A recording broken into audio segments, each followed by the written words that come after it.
Hi అండి, welcome to Hima's దునియా. ఈరోజు Bru coffee ఉంటుంది కదండి.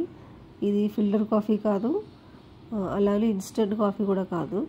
పాలల్లో వేసుకుని పౌడర్ని మరిగించాలన్నమాట. ముందుగా పాలను స్టవ్ మీద పెట్టుకొని ఒక పొంగు వచ్చేదాకా ఉంచాలి. చాలామంది పాలు పెట్టి వెంటనే పౌడర్ వేసేసి చేస్తారు. కాకపోతే ఇలా ఒకసారి ట్రై చేసి చూడండి. ముందు పాలు పొంగిన తర్వాత అప్పుడు పౌడర్ వేసి చూడండి. చాలా టేస్టీగా ఉంటుంది. సేమ్ ఫిల్టర్ కాఫీ తాగిన ఫీలింగ్ వస్తుంది.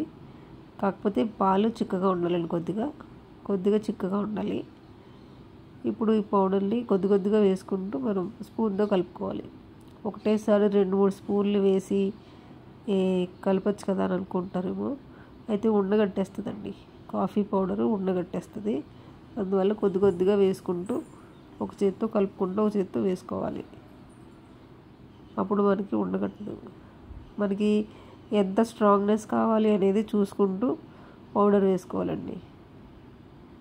మేమైతే మీడియంగా తాగుతాము, సో ఇది సరిపోతుందని చెప్పి కట్టేసాను నేను. ఇంకా ఇప్పుడైతే స్టవ్ హై ఫ్లేమ్లో పెట్టుకోవాలి. పౌడర్ వేసిన తర్వాత స్టవ్ హై ఫ్లేమ్లో పెట్టుకుని పొంగు వచ్చేదాకా ఉంచుకొని కట్టేసుకోవాలండి. స్టవ్ ఆఫ్ చేసుకోవాలి.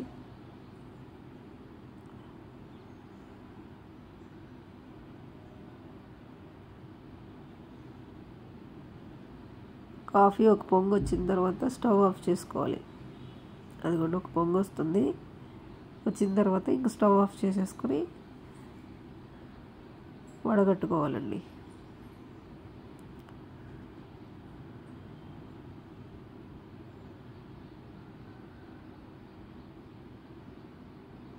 ఒక గిన్నెలోకి వేసుకుని వడగట్టుకోవాలి.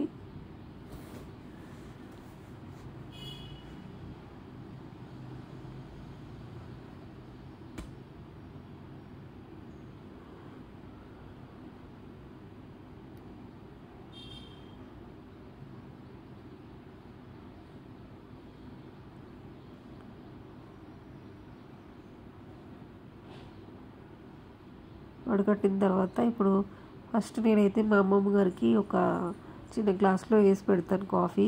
మా అమ్మమ్మ గారికి చాలా ఇష్టం కాఫీ అంటే అని చెప్పి ఆవిడ లేరు ఇప్పుడు. అందువల్ల ఆవిడకి రోజు కాఫీ పెడతాను, కొద్దిగా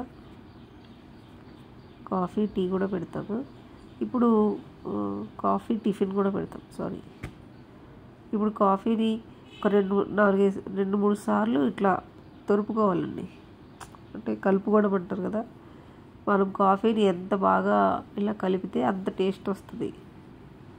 కాఫీ పెట్టడంలో కాదంటండి, ఇలా కలపడంలోనే టేస్ట్ ఉంటుందంట.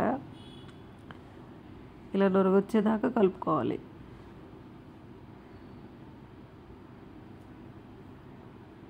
అంతే అండి, కాఫీ రెడీ అయిపోయింది. చాలా టేస్టీగా ఉంటుంది. నా వీడియో మీకు నచ్చినట్టయితే లైక్ చేయండి, షేర్ చేయండి, సబ్స్క్రైబ్ చేసుకోండి.